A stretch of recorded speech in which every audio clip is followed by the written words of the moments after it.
Hello. It is, sure I got that on pause. It is 3:21 in the afternoon on Wednesday, March 26, 2025. Mark Kulak, Kustonic.live, and breaking news. The shocking truth. Alas, the author and researcher, James Corbett, brings to us why 9/11 happened. Why all these deaths? Why the cover-up? Why thousands of actors involved? Why? Finally a motive. Because some Bush relatives shorted the market right before 9/11. Oh my goodness. 9/11 happened so somebody could make us some money. Oh, it makes sense now, everybody. That's all it is.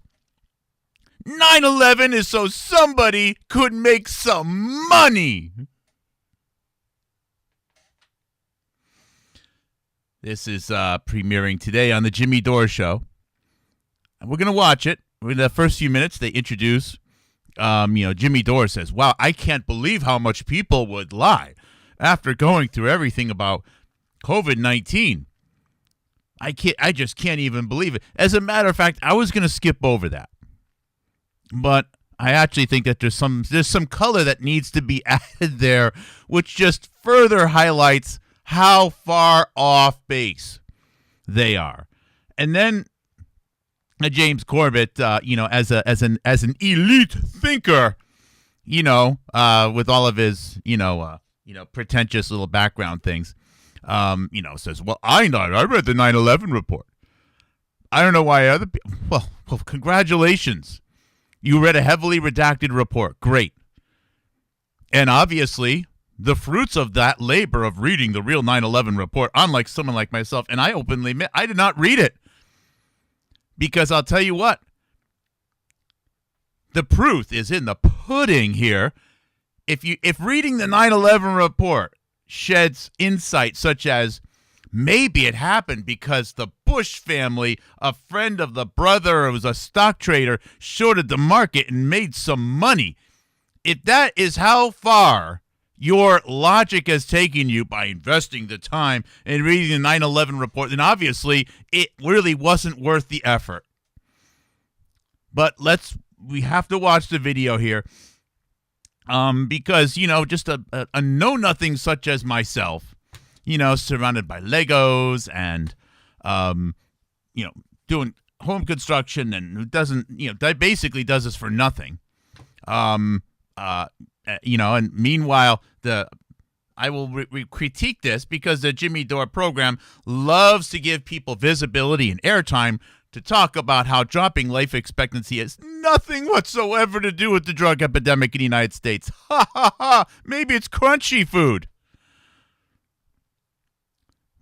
So, yeah, I got a little bit of that piss and vinegar right now flowing in me, and so today could be a little bit spicy. Hello, everyone. They allowed bad fentanyl in the market. You know what, Snow? I'm going to take that to the next level.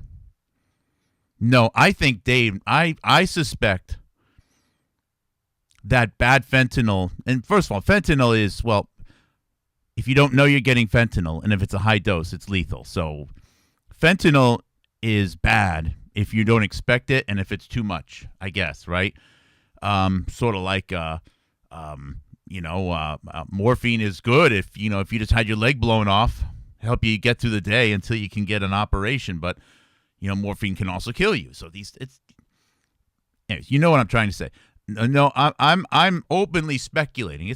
I can't say it's a hypothesis, but I'm definitely speculating and putting out there a proposal that it wasn't just drugs leaked in from other countries and we didn't do a good enough job stopping it. I am actually suggesting that there were forces within the United States government who actually participated in the distribution of drugs which were known to be lethal to kill people. To initially, I propose it was as a demographic adjustment effort, but then it actually turned into killing somewhere between an additional 100,000 to 200,000 people to create data that was necessary to justify a deadly novel virus. If life expectancy wasn't going down, it would have been more obvious it was just murder. If there wasn't the additional deaths to backfill the missing flu deaths for the first couple of years, it would have been obvious what was going on. Because you know what? Calling flu COVID, I hate to say it, isn't a crime. Calling a motorcycle accident COVID is not a crime. I know it's awful, but that's just record keeping. If you called everyone that accidentally, broke a vase and then fell on it and slit their throat on the broken glass COVID, that in and of itself is not a crime. So why focus on it? Why focus on the things that are not crimes? I'm actually suggesting that lethal drugs were intentionally distributed to kill people, to create the data. And that is why there is obviously a well-funded effort, which is mirrored and supported by the Jimmy Dore program, to ridicule any thought, any idea, any proposal that dropping life expectancy had anything to do with the drug epidemic. There is obviously a campaign. If it was disconnected, why say otherwise? Why even bother? Why bother? There must be a reason why they're paid to do that. So it's one of the darkest ideas out there. I don't have the article in front of me. I'm sure it's archived out there somewhere. I have not personally archived it. That showed that after the unexpected win of Donald Trump in 2016, in that November, December, there was an unprecedented collection of fentanyl in the United States. Did you know that? Did you know the largest fentanyl seizures in the United States actually happened in November and December of 2016 after the unexpected Donald Trump win? Suddenly, it's like almost as if the FBI figured out where all the fentanyl was. That's kind of crazy, isn't it? Yeah, I am throwing things out there. And yeah, I am openly tossing out the possibility that there are people connected to the FBI who know this. And having seen firsthand how these investigations have gone, I could see how it could have very easily happened. So let's listen to the wisdom of James Corbett as he has finally revealed to us how or what 9/11 was all about. And by the way, I do know Give me a little bit of rope here, okay? I do know that, he's not actually saying that this is why 9/11 happened, okay? What most people have failed to do with 9/11 is establish any consistent, coherent, reasonable motive. There's no motive. No motive has been established anywhere. There's accusations that this people know those people, and these people wanted money, and those people were this religion, and this person was friends with that, and then there was a contract over here and some gun sales. There's a lot of and an inside trade. There's a lot of loose data. There's obviously a lot of things that suggest that people had insights, obviously. But none of these add up to a hill of beans with respect to a motive large enough for 9/11 to have happened. That's the truth. That's the problem. These motives are stupid. They are stupid. To think that all of that happened for a little bit of money. And even if it's $1 trillion, it's still, in the grand scheme of things, a little bit of money. Okay? That's why I ridicule it. But anyways, since it's thrown out there, it's sort of accepted like this could have been a motive, possibly. They don't really clarify, but let's just play the video. You can take Rumble with you wherever you go, whether you're on the move or just stereo. Go to jimmydore.com for a link for tickets. One of the things that started to wake me up, and you too, was 9/11, and once you look into it, which they shamed people, just like you weren't supposed to do your own research around COVID, because if you looked into it, you would find out they were lying to you about everything.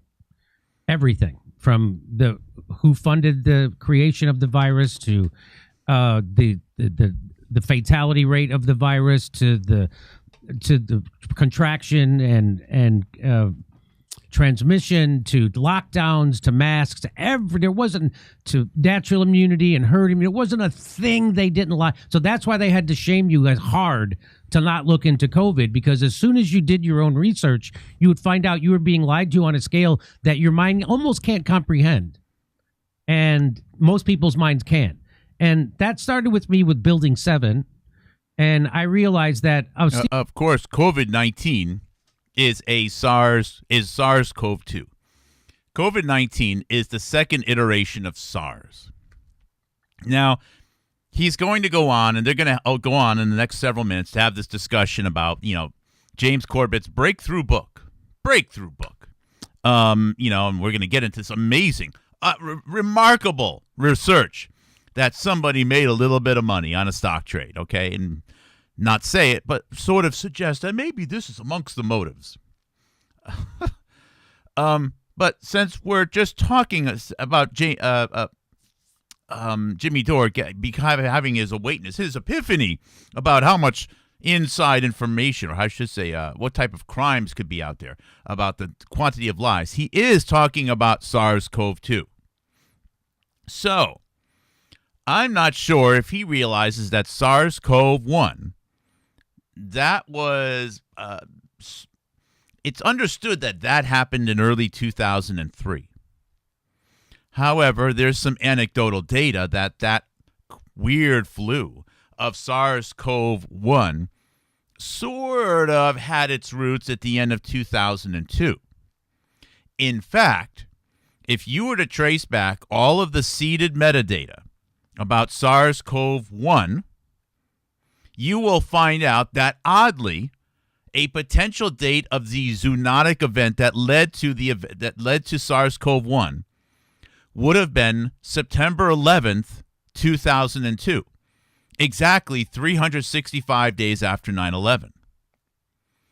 Now, that's odd. You also might find it odd that in early 2003, the super spreader event in the hotel in Hong Kong, not too far from where the real event 201 was hosted, by the way, in October of 2018, happened in room 911. These things just are kind of odd, but I just wanted to throw out there that there's a lot of odd 9/11 things. Now, many have said when the SARS-CoV-2 was happening, right, that it was perfectly projected in a movie called Contagion. I think it was directed by Steven Soderbergh. And in that movie, it was Gwyneth Paltrow was the person who was the world's first victim, right? The zoonotic event happened and Gwyneth Paltrow dies in the movie Contagion, which kind of predicts, this respiratory virus that causes a horrible pandemic. It's odd that the movie Contagion premiered on September 11th, 2011. Again, exactly 10 years after 9/11. It's also incredibly odd that the person who was the first victim in the movie Contagion was also one of the first people in the United States of America to get sick and survive COVID.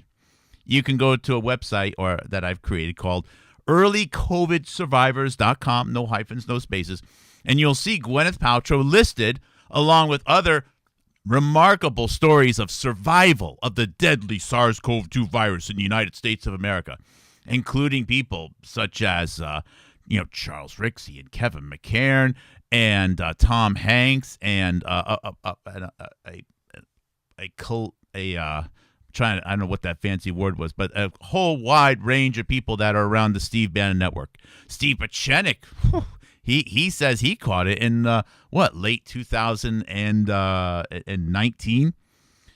Crazy, stupid stories. But anyways, so there's an awful lot of data that connects 9/11 to SARS-CoV-1, and then something 20-something years later, 19 years, we have COVID-19. Even just COVID-19 is kind of a strange thing. But anyways, I'm trying to plant the seeds out there that it's almost as if COVID-19 and so much of the data that was seeded about it has this 9/11 mirroring in here. Now, either that was to tell us in advance that, hey, this thing's a psyop, or it was, dare I say, retaliatory for something that happened on September 11th, 2001. But let's continue with the shocking revelations steel here. Building doesn't fall into its own footprint because a plane hit another building a couple hundred yards away. That doesn't happen. Obviously. It's never happened before. It's never happened since. Correct. It happened 3 times on one day. And okay, now look, we all know this. These buildings blew up. We all know this. So why doesn't somebody? Okay, I'm sorry. Okay, I know I have some people that maybe are a little bit more sensitive to my language, but I have to be a little bit more gruff here. Okay, why doesn't anyone just have the balls to then ask the next question? Okay, obviously they were blown up. Obviously, the 9/11 report lies about it, and obviously nobody in their right mind can believe that there was any amount of whatever jet fuel in the planes to make it blow up. So how the hell did anyone actually expect to pass off this narrative? What else was happening? Why won't anyone ask that question? Because if they asked it, they will then arrive at a very uncomfortable piece of evidence that James Corbett, I'm sure as heck, will never mention. And that is that on September 10th, 2001, Joe Biden was talking about suitcase nukes. No one mentions this. They talk about space satellites and laser beams and all kinds of other funky stuff. Biden said suitcase nukes. The Defense Threat Reduction Agency, the largest advocate and supporter of worrying about biological terrorism, this is their job. And we haven't seen a nuclear explosion right now in, at least as of that time, 46 years. Wouldn't it be convenient if the buildings just happen to have enough explosives in them to launch the materials, 90 miles an hour, 20,000-pound steel beams? Doesn't it look like they blew up from a nuke? Isn't it obvious? It's so obvious. The buildings needed to be wired with enough explosives to cause that type of explosion to lead to the ability of FEMA to take control of the government at that time. This is a narrative that's been missing. It's a narrative that needed to be doubled down. Everything was laid out. It was ready to go. The buildings blew up. They blew up as if there was a suitcase nuke involved. It's so clear. No one will ask the question. Of course they were wired. I mean, come on. There's no explanation for for materials that heavy to go that fast out to the side. There are actually pictures of steel beams actually being shot up. There was so much force inside that building and amongst those explosions. So come on, grow a pair and ask the next question, okay? There were people who made massive bets. Mm-hmm. It's called shorting now. Mm-hmm. They would call them puts back then. So if you think a stock of a business is going to go down, you can make a bet on that, and then you can collect when their stock goes down. Oh, absolutely. As a matter of fact, I'm just going to bring up while he's on the issue of knowing that you can make a lot of money if you know a stock is going to go up or down, I'm just going to throw this one out there. It's interesting that probably the one company in all stock markets that had the largest gains and the largest losses, and I haven't validated it against every other company, but I'm willing to bet that for COVID-19, there was one company that had more gains and more losses than any other company in the world. You want to know which company that was?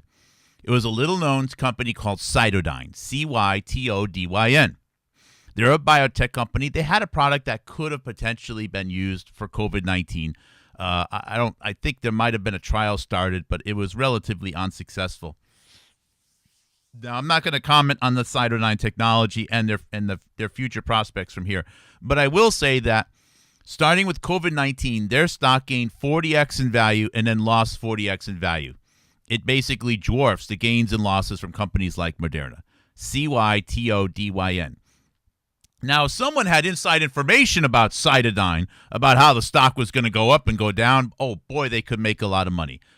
I believe there was about $14 or $15 billion in market cap gained and lost in this company because going into the pandemic, their stock was in the pennies.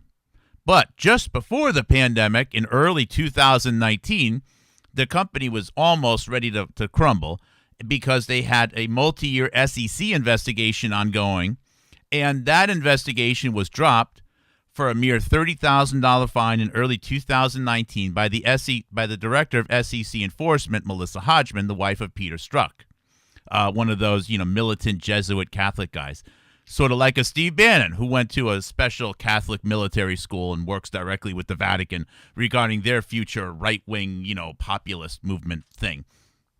Anyways, it would be amazing because I know other podcasters and citizen researchers have been offered the ability to make successful trades online by data which would have been provided anonymously over for example, something like a Signal chat, very popular these days, by the way, since some idiots in Washington, D.C. are actually planning wars with China over Signal chats right now. But you could have gotten information about maybe how to make some money on the side to pay for your endeavors. This way, you could travel around the world and you wouldn't have to sleep on the floor of the garage of your friend when you went to go visit him. You could actually stay in hotels and have nice meals and so on and so forth. You could go to Europe and go to COVID conferences and rap poorly.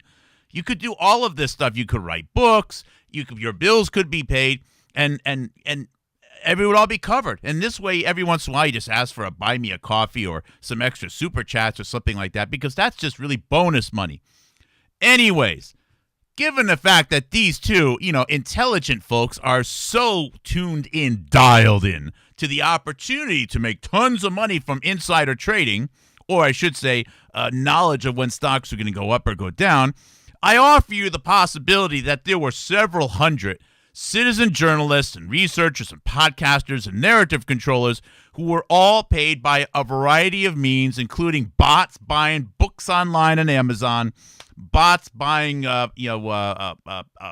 Substack accounts, and of course knowledge of which stocks are going to go down, which ones are going to go up, and which ones are going to down, and when. And they all could have had their operations paid for.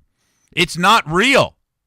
So while we're looking at the Bush family and suggesting that they might have had a role in making 9/11 happen for some inside deals, why don't we inquire about the possibility that mass murder and mass death was facilitated in COVID-19 operations because everyone was being lied to and the narrative was being controlled by all of these supposed independent citizen researchers who had all of their bills somehow well covered. I don't know how, because all I know is that people are actually getting money to go on this stupid program and suggest that dropping life expectancy has nothing to do with the drug epidemic. Meanwhile, accurate reporting that dropping life expectancy in the United States was due to the COVID epidemic is actually rewarded with absolutely no income whatsoever and no opportunity to create or gain a lot of money from inside stock trades. Why don't we just add that little bit of color to the conversation here? Let us continue. Listen to the brainiacs. And there was people who did that right before 9/11 to companies like United Airlines, American Airlines, stuff like that. People that businesses we knew would go down after 9/11. And I just want you to, could you just tell people who is Mr. and Mrs. Wirt D. Walker III? Just tell people who that is. So Wirt Walker. Tell me. As people might be able to tell guess me from that name. Yeah, Walker, George Herbert Walker Bush, George Walker Bush. Oh, yeah. Okay. A distant relation to the Bush family itself. And Wirt Walker III was a business partner with Marvin Bush, who is George W. Bush's brother, in a company called Stratesec, which provided defense and security operations to various airports, including Dulles Airport, as well as various other facilities. I'll bet you that their stock didn't go up 40x or down 40x like Cytodyne did. So if we are to now think that large events such as this should be assessed based upon stocks going up or down, then I basically have a checkmate here, because everyone should be looking at Cytodyne. Everybody should be looking at Cytodyne. Everyone should be considering how the Peter Strzok family was responsible for dropping that SEC investigation and making those gains and those losses possible. And oh, by the way, isn't it odd that of all of the Truth, Freedom, Stars and Stripes, whatever, transparency summits that happened, I think that they were partially funded by Steve Bannon Operations, by the way. The only person that showed up to any one of those summits that represented any company that was publicly traded was a Bruce Patterson, who, you bet your ass, worked at Cytodyne Corporation. He's even followed by Merrill Nass. So you can even see that people who are in the Truth, Freedom, Stars and Stripes, whatever, transparency, God loves, whatever movement, are actually following Cytodyne people. Thank you. Thank you for giving me a platform to be able to provide this incredible wisdom and insight. And yeah, you better believe in the immediate wake of the 9/11 terror event, the stocks of companies like Stratesec went up. So in fact, yes. Did they go up 40x and down 40x? Or did they go up? As I document in the book, the FBI. Boy, I tell you what, you're a nobody until you got a book, right? I could just take all my videos and transcribe them and probably have a 40,000 page book. I got, 30, 40, 50,000 pages of online Wikipedia-like content archived right now, backed up by 50, 60,000 something assets. But until you actually have a book, FBI were investigating as part of the SEC investigation into this. So there you go. I guess SEC investigations matter, because Cytodyne went up and Cytodyne went down because the SEC investigation was dropped by the wife of Peter Strzok for Cytodyne Corporation.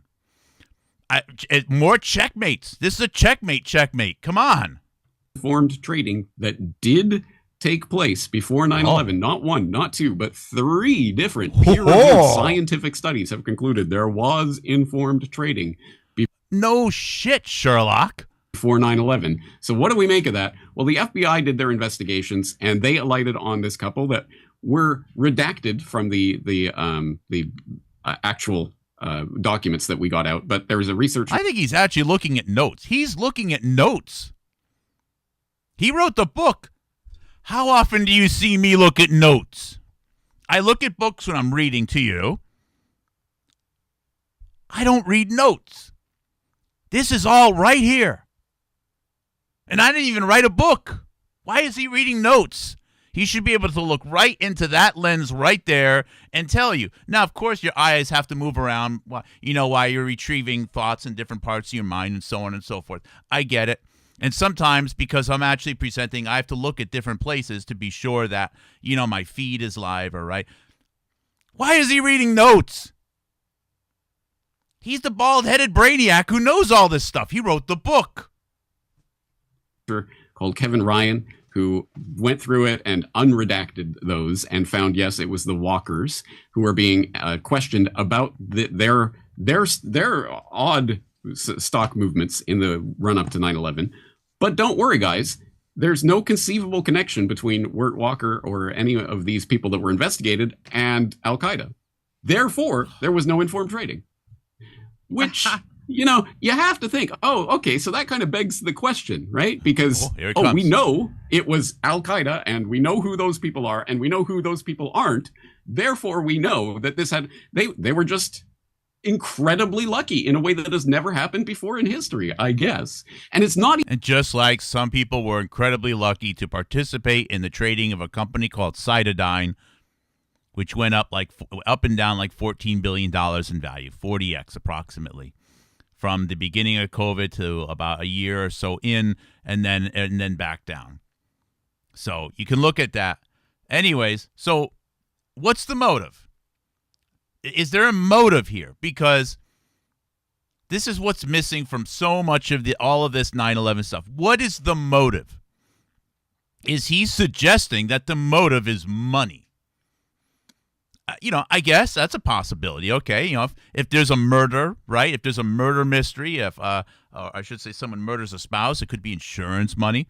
There's obviously, no-bid contracts, which become illegal, which involve money. Look, money is obviously involved in the motive for a lot of crimes, obviously, right?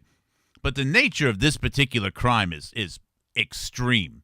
We are talking about a justification for war. We are talking about thousands of deaths, and we are talking about billions and billions of dollars in investigation and cover-ups that you can't even imagine, and hundreds, if not thousands, of books coming after it. So, if the crime is someone wanted to make $5 million, that is a joke.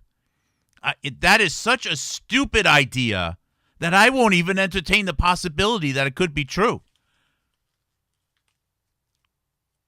It's like, why not state that someone was angry because one of their prized stamps came off the hinge or something like that? Well, just really, come on, that's so stupid. But how much money would it need to be? 5 million, a billion, 5 billion, 50 billion? How much money does it become obviously something then worth talking about? Well, if we're going to open up the door to the possibility that 9/11 was about money, allow me to offer a possibility that would actually qualify as being enough money, maybe, to be worth it. And that is the opportunity, I should say, it would start off with the continued scientific effort to advance knowledge of the human genome and the machinery of life. An effort which started all the way back in some ways in World War I through a misunderstanding about some vaccines which were practiced there. It gained speed in World War II.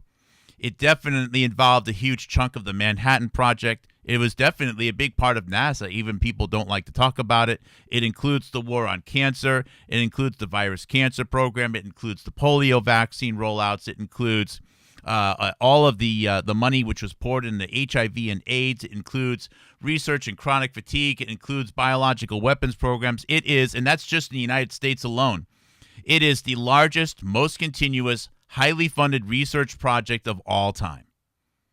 It involves countless trillions of dollars. And as of this time, going into 2001, it was known that the next era of medicine that they wanted to use, that they wanted to try out and experiment with, gene therapy, was failing. There was a highly publicized, highly visible death of an 18-year-old American boy or young man, if you prefer, in the year 1999, named Jesse Gelsinger. And that death was definitely painting the possibility of the future of gene therapy in a very negative light. And in order to roll out this new medicine, it would need to be done on a population that couldn't say no and was tracked. In other words, their names are tracked, their DNA is tracked, their immunizations are tracked, their health records are tracked from the moment they join to the moment they die. And that group would have been the 3 million Americans who were signed up with the civilian defense going into 2001. Look, if you want to do math, the cost of an experimental test monkey is like $50,000 a year. The cost of and you have to kill them after you do these types of transfection experiments. The cost of a medical malpractice suit is $5 million, $10 million, give or take. Back of the napkin math means that the value of the United States population in terms of failed medical experiments or to use for experimental purposes is about $3,000 trillion. In other words, if your suggestion here is it's about the money, then we should be looking at the thing that is the most money. It makes sense. This possibility that someone traded some stock, maybe made an extra $5 or $10 or $20 million is substantial, is a joke. It is an absurd joke. Even if it was 100 million, even if it was $1 billion, it's a joke relative to the amount of money that's involved in looking at things in a very different way. And I don't hear the possibility that 9/11 has anything to do with an experimental vaccine, an anthrax vaccine, a gene therapy vaccine being used on a captive United States military population at all. I don't hear that coming out of his mouth. What I hear is the Bush family, a friend of a friend, made some extra money through a stock trade. No shit, Sherlock. A lot of people knew 9/11 was going to happen. Obviously. Come on. Think a little bit. I know James Corbett is not a dumb guy. I know he isn't. But these ideas are definitely grade A plus prime meat dumb. So he's going to go on to brag about reading the 9/11 report. And you don't have to, because if the winnings of his reading the 9/11 Commission report and noticing all the redactions is suggesting that it's about a little bit of money through some stock trades, and not even throwing out the possibility that it has something to do with the possibility of rolling out gene therapy and possibly renewing people's fears of other types of weapons of mass destruction, and at that time, putting temporary control of the United States government in the hands of the Federal Emergency Management Authority, then his research isn't worth anything. It's basically a total failure. However, what's more interesting is not the books of that came out after 9/11, not the report itself, but what I think is actually a whole lot more valuable are the books that were published before 9/11. As a matter of fact, the books that came out the week of 9/11 and the days after 9/11, which took years to write, actually tell you a whole lot more about what 9/11 was going to be about than anything that was printed in a 9/11 Commission report. Anything that's written after that event is merely responding to the way things occurred. So if there were some elements about September 11th, 2001, which were unexpected to some people or a lot of people, then the 9/11 Commission report is worthless. It's a worthless read. So now David Knight, who had a good interview, I believe, with James Ruby, brought up the fact that the one of the things which was being talked about going to the 9/11 might have happened was the State Model Emergency Powers Act, which is really a template which was put together about the rights that states have in the event of an emergency. And the person who really put all of those ideas together is a guy named Larry Gostin, Gostin, Larry Gostin of Georgetown University. So much of these acts, were actually inspired and covered here in this book, Public Health Law, Power, Duty, Restraint by Larry Gostin. And the first version did come out in the year 2000, and it needed to be revised. Matter of fact, for reasons which I'm still not sure about, going into and after 2001. Larry Gostin is someone who is frequently on the stage with Anthony Fauci. Larry Gostin is also, I believe, the person who is the boss of both an Australian agent who's infiltrated us. What's her name? Phelan, Alexandra Phelan, and of course another a young woman at Georgetown named Rebecca Katz. I call her Rebecca Yellow Rain Katz because, well, first off, her college thesis was the fact that the Russians were probably responsible for the yellow rain phenomenon in Southeast Asia, going back to the 1980s. And I also think it's possible that Anthony Fauci is her godfather, but I'm not sure. That's just based upon some metadata. But anyways, before 9/11, the possibility of rolling out all of these health laws was already written. That's interesting. It's almost as if they were fearing a large-scale biological terror attack in a major U.S. metropolitan center. That's crazy, huh? Well, let's see here. Also, just before the year before 9/11, Michael Osterholm, who, by the way, is one of the frequent co-authors of that very same Larry Gostin, wrote a book called Living Terrors: What America Needs to Know to Survive the Coming Bioterrorist Catastrophe, where he talks about a large-scale biological terror attack in a major U.S. metropolitan center and how it's basically going to change the world, and basically gene therapy vaccines will be here to help us.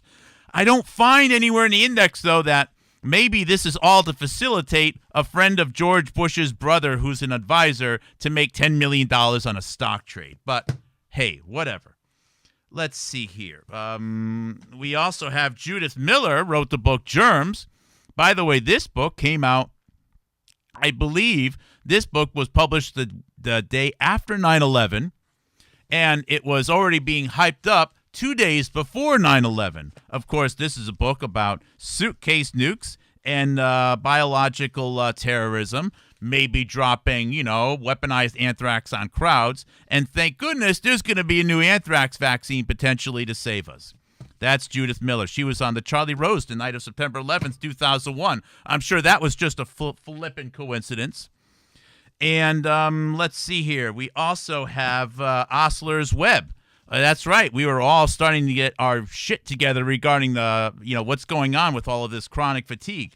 Now, these books aren't super tightly connected, but I'm telling you what, all of these ideas of what's going on with chronic fatigue and how maybe it's going to be contaminated vaccines and XMRV potentially. This stuff connects to Judy Mikovits, of course, and this is seeding other reasons to pursue new types of experimental gene therapy. Gene therapy, which could revolutionize life, maybe cause cancers. I don't know. Maybe it would even be the anthrax vaccine. What else we got here? Of course, David Leonard Horowitz, he was seeding the idea of emerging viruses, basically hijacking a term from Joshua Lederberg. He was hijacking words from Joshua Lederberg. Lederberg said emerging diseases. And Leonard Horowitz, in his, tie-dye shirts, turns it into emerging viruses and doesn't even have the common decency to credit Lederberg anywhere in the book. And then he, if you look at his movie, who does he say the bad guy is? Who did he highlight as a bad guy on 9/11? You know who Leonard Horowitz highlighted on a bad guy on 9/11? He highlighted a vaccine company in Michigan called Bioport because they made an old anthrax vaccine that was known to be problematic, but they just wanted to sell more of their old anthrax vaccine. What this brainiac Horowitz doesn't tell you is that there was already a list of reasons a mile long to not use the old anthrax vaccine. And I played those videos for you, hours and hours and days of C-SPAN going over reasons to not use the old anthrax vaccine. Because we need to use a gene therapy vaccine to save lives. And oh my goodness, it would take something such as a large-scale biological terror attack in a major U.S. metropolitan center to actually create the motivation, the impetus to maybe subject the entire U.S. military to use experimental gene therapy. How flippin' convenient, because they're going to be forced to do it, and they're going to be tracked the rest of their lives. Now, and this is the other part that's just absolutely remarkable, is that none other than Robert Malone was actually setting up a data center in Windber, Pennsylvania, 10 miles away from the Shanksville crash site, where a plane definitely did not crash, where they were actually going to be investigating potential increased cancers in the United States military at Walter Reed, and sending that data to that location in rural Pennsylvania. And Robert Malone was setting up that data center and even training the new director, a Nigerian immigrant named Richard Somiari, on all the arts of electroporation. And Robert Malone and his wife, Jill Malone, quit that job, I think, within a week or two of September 11th, 2001, almost as if something didn't go according to plan. And then of course, there's Bruce Ivins. Bruce Ivins was said that he could have done the anthrax letters. Now, what's remarkable is Bruce Ivins, this poor guy, nice Christian dude, at USAMRIID, he's blamed as someone capable of doing the anthrax letters. But you want to know who he's blamed by? He's blamed by, in this book, which came out, of course, not too far after his death, he's blamed by a doctor at University of Oregon named Nancy Haywood, who just happens to be the main person that this book is about, Big Shot AIDS vaccine. Big Shot AIDS vaccine, which actually tells us about all of these new amazing vaccine technologies that are coming out thanks to the research of HIV and AIDS. But maybe this technology could be repurposed in the future for a large, to protect the military against anthrax or smallpox, should there be an unexpected large-scale biological terror attack in a major U.S. metropolitan center, something which did not happen because of September 11th, 2001. And this book took 3.5 years to write. Patricia Thomas is one of the first people that signed up to actually receive the COVID-19 vaccine experimental use 19-something years later. And this book was released the week after September 11th, 2001. And this book, not only does it talk about Nancy Haywood, who 8 years later would go on to say Bruce Ivins was responsible for the anthrax letters, but this book shows you that the very same Robert Malone that's setting up this data center in Windber, Pennsylvania, collecting cancer data on the U.S. military, has known that Nancy Haywood since 1989, and that Nancy Haywood is the third most frequent co-author of Robert Malone's postdoc advisor, Murray Gardner.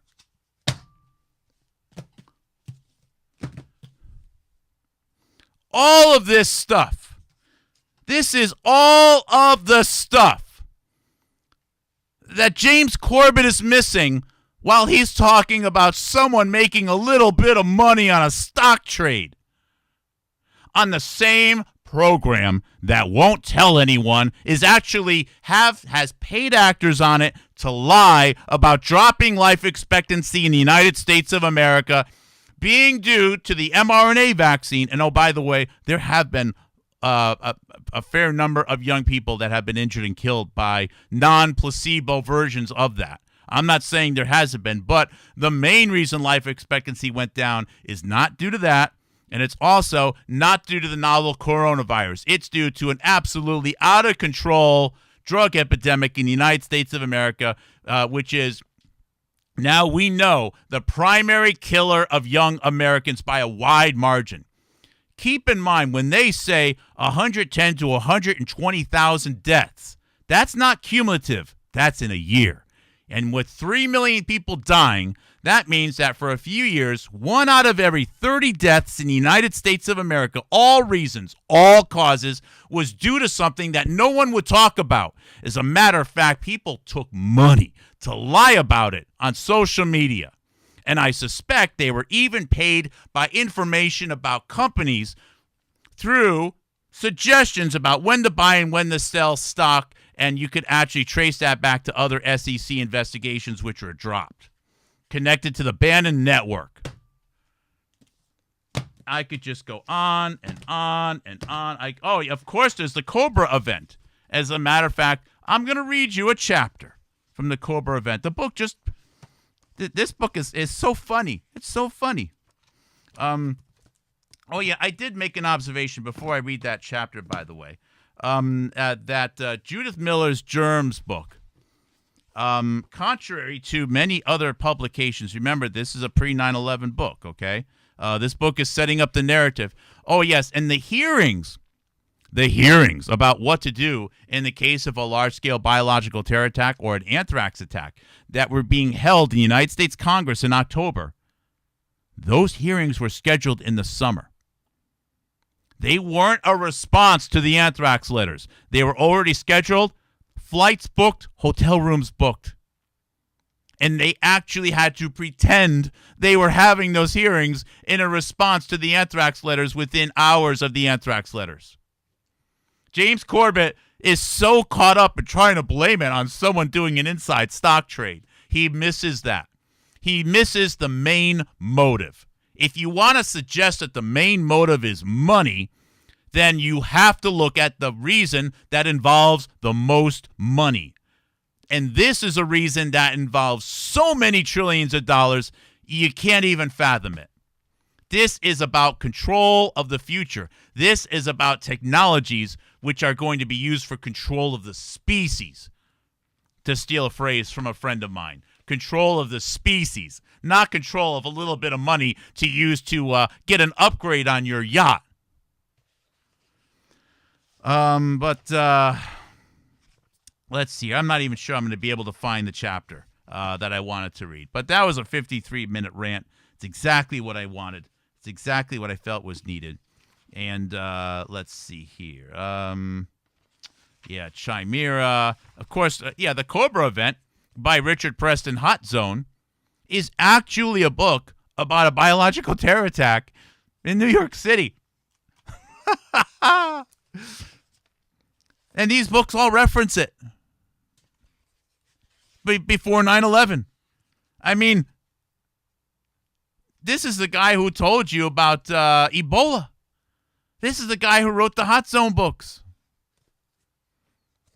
This guy already knew future Robert Malone collaborator Heinz Feldman all the way back in the 1990s. He was quoting, Heinz Feldman.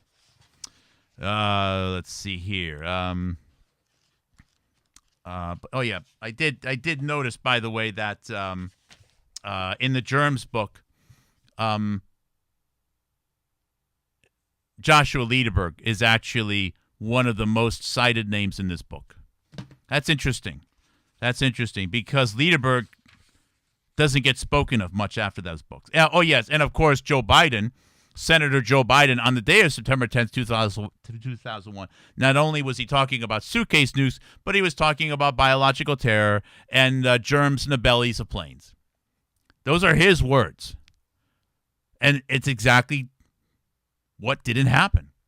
There was never a large-scale biological terror attack in a major U.S. metropolitan center. There were some anthrax litters. There is also the possibility that there was a confiscation of a large quantity of a biological terror agent in New York City on September 10th or 11th, 2001. Those reports are very spotty, but it appears possible that there was a simulation exercise in New York City that collected a large quantity of a biological agent in New York City. Isn't it also strange that the hijackers trained on crop dusters, almost as if the plan was to actually distribute a biological agent on a crowd in New York City, such as a Macy's Day Parade, to lead to the possibility that you could use FEMA, and no one would object to the use of the United States military for an experimental gene therapy vaccine, which was already known to be causing problems and killing people in civilians which had signed up for it, as was being exposed by the United States Congress in 2001, even discussed by people such as Inder Verma, who Robert Malone says gave him post-traumatic stress disorder for making his work environment a little bit too stressful and uncomfortable, taking all of his credit. Freeze, bioprep, and I'm just going to give this a minute.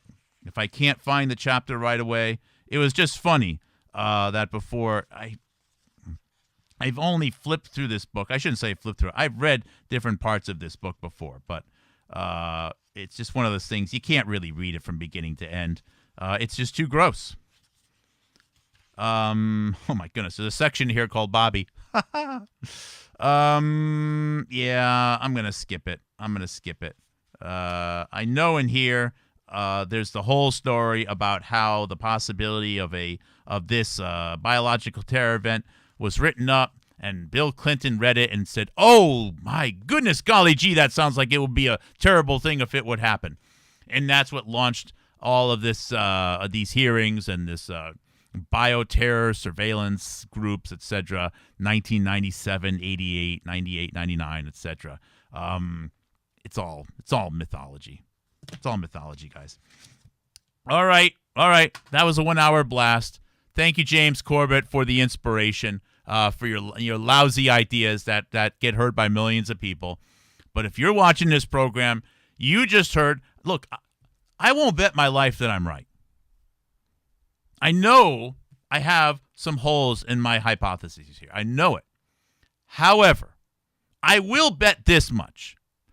I believe that what I am putting forth is the closest thing to a probable cause, a probable motive, and what actually happened than any other person out there right now publicly. I believe it's very obvious that the United States military preemptively moved, possibly in coordination with another country like Israel, to avoid the catastrophic loss of the U.S. military to being used for a bunch of experimental test animals. And there you have it. I don't think the United States would still be standing. I think things are so bad right now that we have divisions within the U.S. murdering people for control. This isn't a story of necessarily patriotism or heroism. That's how bad things are. And it's certainly, look, if things were only so bad that people were, worried about inside trades and stuff, that would be the glory days. Things are a lot darker than that, and it's unfortunate that James Corbett can't see that, and it's unfortunate that such a stupid, childish interpretation of the events continues to get visibility just because it's in a book. But you guys are better than that. You guys are ahead of the curve here. Thank you, guys. Love you very much. I'll see you tomorrow.